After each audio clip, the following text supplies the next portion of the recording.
பேசுறீங்க இந்த பகுதியில் சாதிய உணர்வுகள் அதிகம்.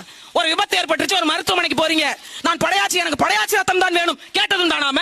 அது என்னங்க அவசரம் வந்துட்டா மட்டும் எந்த ரத்தமா இருந்தாலும் கொடுங்கங்கிறீங்க? அப்ப கலப்பு ஏற்படாதா? அப்ப சாதி தெரியாதா? அப்போ அது மதம் தெரியாதா? ஏன்?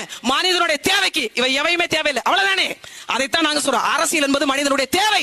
ஆனால் தான் சாதியை கடந்து வாங்க, தமிழராக ஒரு குடை இங்கே நில்லுங்க என்று பேசுறோம். சின்ன சின்ன பிள்ளைகளுக்கு எல்லாம் ஒரு டிஷர்ட்டை மாட்டி விடுறாங்க, நான் அவன் வெறியன், நீ இவன் வெறியன். நீ தமிழனுக்கு வெறியனாயிரு முதல்ல, நீ தமிழனாயிரு முதல்ல. வரும்போது பாக்குற ஒரு வண்டியில சிஎஸ்கே வெறியன் எழுதியிருக்கு. ஆமாண்ண, உண்மையாவே சிஎஸ்கே வெறியன்.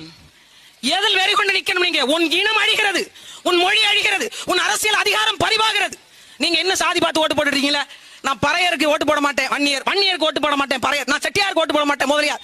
யாரு நினைச்சு ஐயா ஸ்டாலின் ஓட்டு போட்டீங்க? யாரு நினைச்சு ஓட்டு போட்டீங்க? நாங்க எங்க ஆளுகளுக்கு மட்டும் தான் ஓட்டு போடுவோம், உங்க ஆளுகளா அவரு?